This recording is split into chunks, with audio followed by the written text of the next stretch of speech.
Now Corvus has to push this. This could be it over. He needs to fear the bristleback. He has to fear the bristleback. Otherwise, the druid's going to heal up way too fast, way too quickly. Now he needs to poison the body, and he needs to keep pushing that damage. I think he feared a little bit too late, though, unfortunately. We'll see. How low is he? He's getting so low. No, why would you use that? Why would you use your self-heal? There's another fear. Corvus is getting so low himself, though. Okay, actually, we might see the Necro win this. This is so close. This is so close. Oh, and the bristleback comes back. Ranger downstate. Wins out among all others every single time. Corvus did his absolute best there. But we see the non-specialized Ellen Bogan go through to the next round on a very close downstate win. Because pets will never stop rezzing. Hey guys, today was the second of the two most recent tournaments that we ran. Three-way slice on the ice. Today was North America. Last week was EU. If you haven't been keeping up on this, this was a cool guild-ran tournament we did to give people as eventual prizes precursors. That's another two that has now been afforded to specific winners. We gave away both the Colossus and a Zap. And today I wanted to talk to you guys about how this tournament went, how incredible it's been, how we can keep pushing the envelope, and as well, once I've done a little bit of talking here, to show off some incredible highlights of the most ridiculous, insane, crazy moments of the tournament that I really don't want people to miss just because it happened on Twitch rather than here. But just so to talk about the tournament a little bit, if you've been a bit out of the loop, we did two things. Number one, we changed the format. We made it 1v1 v1. And second, we played with kind of an interesting arena. And actually, the most surprising thing to me was seeing how these two different things we played with ended up interacting. So first of all, the 1v1 v1 idea. Immediately, because it's 1v1v1, it immediately became a lot less of a competitive format to say just 1v1 or straight up team deathmatch where it's even-sided. There's an imbalance there. There is the chance for people to forge alliances, whisper each other before the matchup after they see what bracket they're in, and see whether they can, team up on perhaps the stronger competitor. The funny thing is, now that we're doing these tournaments after leagues have been added to the game, you'll see, before each matchup, we'll point out, hey, look, this guy hasn't PvP'd at all, while this guy's legendary. Hey, maybe we should both team up on the legendary guy because I'm probably not going to beat him straight up. We saw a lot of that kind of stuff, a lot of on-the-fly tactics and decisions being made by players, whether, when the fights break out, whether you just stand back and let the 1v1s happen without too much interference coming from you. And that might sound like kind of a specific niche thing to have happened, but it happened all the time, especially depending on the class. Like daredevils or thieves, people on squishier builds with plenty of stealth to sustain themselves or give themselves a bit of quality of life. Yeah, they would hang back. They'd wait until the other two competitors ended up going at it, and then they jump in and they try to win through that means. It was always really interesting because I think for everybody participating in the 1v1v1, you never quite know whether you're hitting the right guy. Should you be finishing off the low player in the distance, knowing that you can secure a kill, or should you maybe turn at this point to the third player, the other one that you're going to have to 1v1 after, and get the jump on him before he gets all of his cooldowns back and he runs at you with 100% health. You never quite know whether the 1v1 you're currently in is smart because you're just letting the other guy stand around doing nothing. So that immediately was pretty interesting. It was very cool to see the crazy situations where someone who probably didn't deserve to get through the round ended up getting through the round, and you guys will see exactly what I mean there. But it was even better when we combined it with the actual layout of the arena. So we could have left it there, right? We could have left it at 1v1v1. We didn't. We decided to try and do this two-story arena. We had this set up where using primarily entirely Winter's Day based decorations, giant blocks of ice that people could walk around on and toggle on and off, as well as snow platforms to create, mini jumping puzzles to allow people to climb up to the high ground. We actually started every single one of our matchups with everyone on this second floor, on this hill, this King of the Hill style place. All three players would be pitted against one another, staring at each other, and as soon as the countdown finished and they went go, they could decide, do they want to stay up or do they want to drop down? And what was so interesting about this was, if we just had regular 1v1 or regular team deathmatch style matchups, you probably wouldn't have seen people play with that higher ground too much. Everybody would have dropped off because they were scared of falling or taking full damage or something. They wanted a clean, more open space towards the edges of the arena, and we would have seen very little interaction with it. But because it was 1v1v1, there was suddenly a very significant advantage to the player who stayed up on the top for last. And then it became common knowledge to people that it was important to stay up to last, and very quickly we stopped seeing rounds where everybody just jumped off the ice immediately and went back to the original arena, to people actually fighting over staying up there. And if you're not quite following me here, let me explain. The round starts and two of your opponents, let's say, drop off of the ice block. They both drop to the floor. They can't easily get back up there, right? Well, from this point on, you're alone up top, and those two have got nothing easy to do except fight one another. So frequently you would find that last guy who stays up can continue taking pot shots. Maybe they're a dragon hunter with a longbow. Maybe they're a crazy warrior who's decided that he's going to be running with a rifle. Maybe they're an unspecialized engineer who's using his grenade kit. You can pepper people down below who can't easily get back to you, and they forget that you're there, basically. They'll start fighting one another in a 1v1. Then, finally, when one of them goes down state and the other guy's low on cooldowns and low on health, you can drop off of the top and you can finish that guy off. So once this became common knowledge that a lot of people getting through rounds just by staying high at the start, preserving themselves, only moving in when they chose to, everyone wanted to be up the top.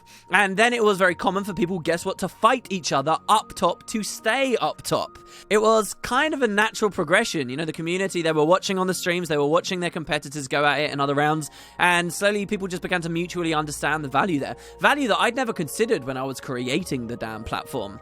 It got even better than that. Right towards the end of the tournament too, you kind of saw another thing develop, which was kind of a counterplay to all of this, where, say, two people are desperately fighting for the high ground.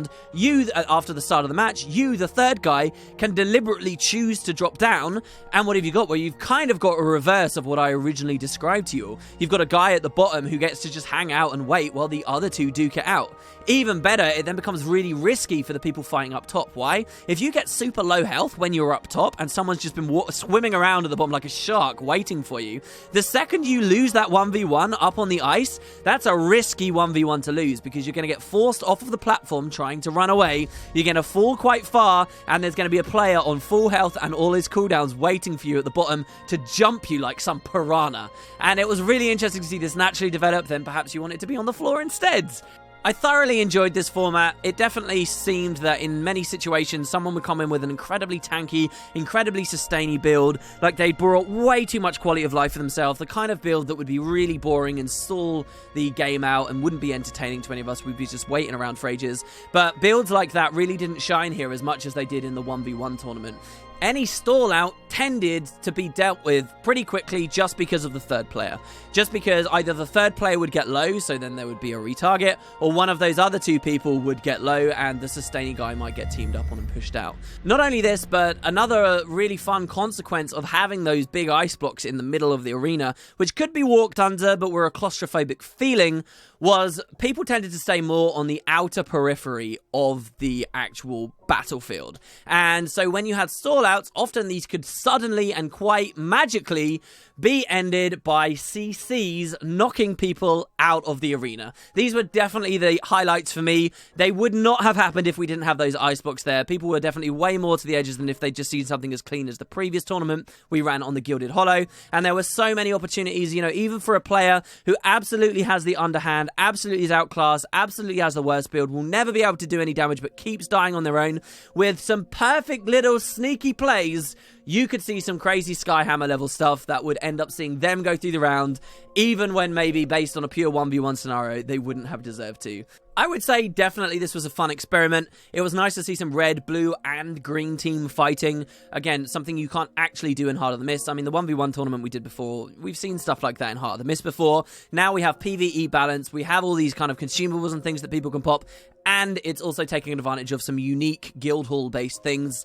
Things still aren't perfect. Definitely the most infuriating thing in the game for me right now is Arenanet's terrible, shoddy, ridiculous, short-sighted way of structuring guild halls on the server level. If you guys don't know about this, but if you're trying to get, say, you know, 60 or 70 people into a guild hall to do a tournament, which is how big the EU one was, fairly hefty. We had to use 2 squads worth of people.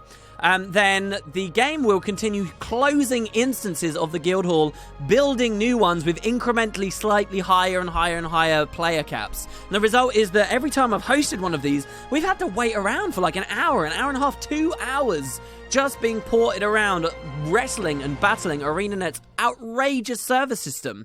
And Okay, I could give them a little bit of leeway. I could forgive them a little for design like this. I mean, eventually the hall does open up and we're okay. But the thing is, it's not like we're doing anything guild halls aren't designed for. It's not like we're super pushing things to the limit. The entire existence of guild halls is to facilitate people coming together and having big communities together. Big and small communities. But given the damn size of the guild hall maps, you'd think that they would be the best places for everybody to meet up, right? You'd think that those would be the most comfortable ones. And they're not. Just about the worst feeling in the world at the moment has been in the middle of a tournament. People leave because they get kicked out and they were only there for the precursor or whatever. The squad shrinks and then the game decides, oh, there's no longer 70 people here. There's only 60. Let's kick everyone out and have them go through another 15 minutes of shuffling around different maps until eventually they're all together again, just so that we can close this instance size down and make another one. And that makes you feel resentful for people leaving instead of standing around and spectating for potentially hours on end.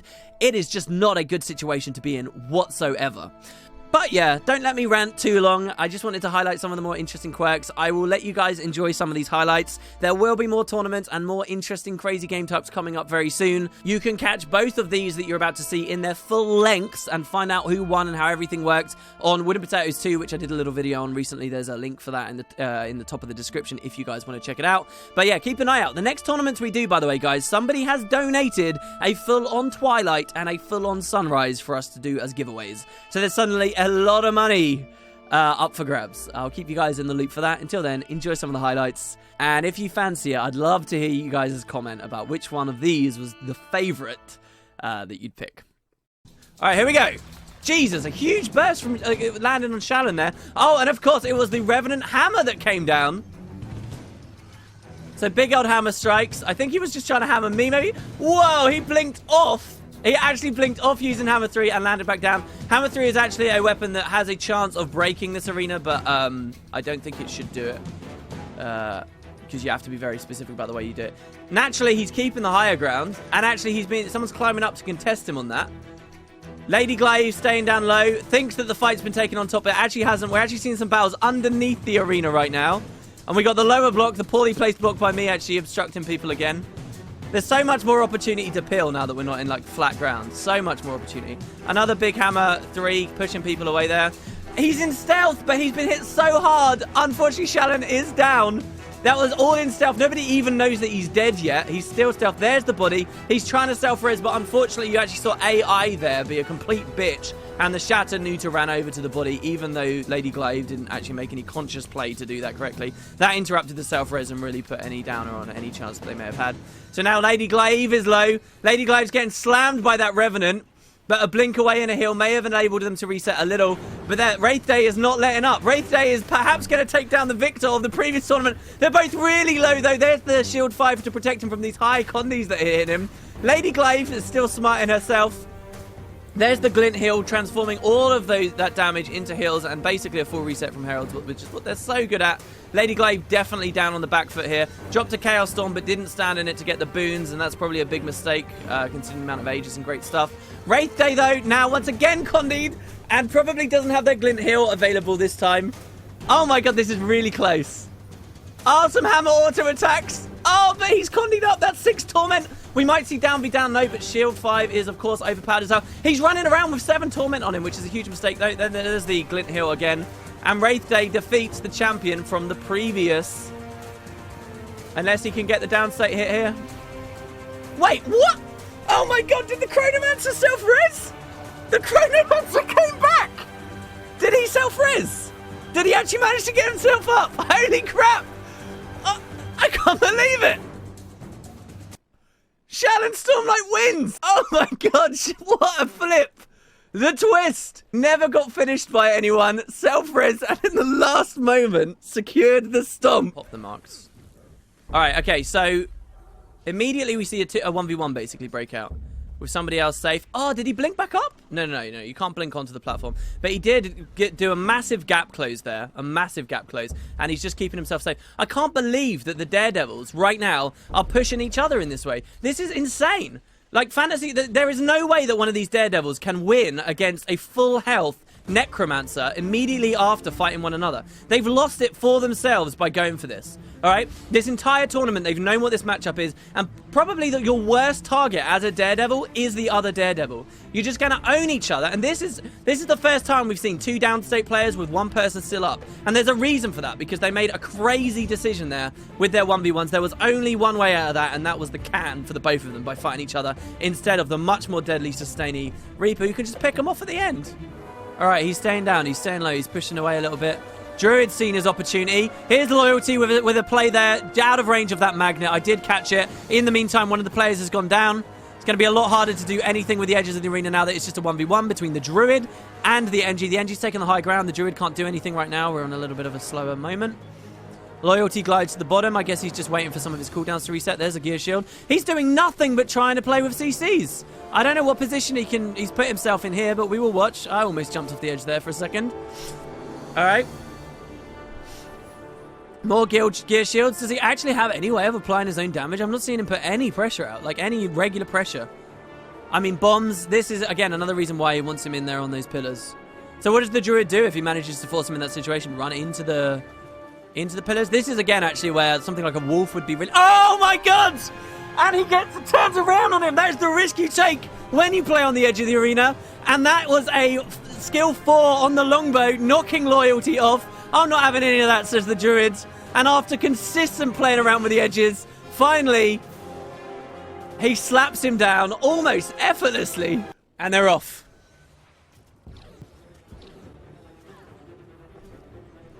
Big engages immediately on the legendary player. It makes perfect sense that the 2 other players would just want to focus him down. Why would you try, and in the end, be in a 1v1 against this dude? You know, you're going to want to push together as best you possibly can. Maybe that's not the original plan, but that definitely seems to have been what developed. This guy fancies himself staying up quite high as well on the top. Margot just continues to drop those little auto attacks there. Chronomancer's on full health. The legendary dude is hurting. He's running around with 10 torment. Why would you do that? He's down so fast. He was just sprinting through such heavy amounts of torment. He probably feels cheated out of it, but that is the format. He should have expected that people would want to do that. And unfortunately, he's now down. So legendary doesn't mean shit here because this is not a fair fight. Well, this came on. Best of luck to you guys. Naturally, I want the NG to win. Let's see how it goes. Alright, immediately uses a shield 4. Doesn't want to get hit by any projectiles at the start, apparently. Is getting melted out by those 3 poison quite hard. That would tell me that this Reaper is Condi. The other player over there is just playing it safe. Reaper drops down and then immediately just getting grenaded as he tries to go up. Doesn't dare to keep climbing. There was a magnet wasted there. From underneath, he actually manages to use a chill to the bone and really pushes that guy's health low.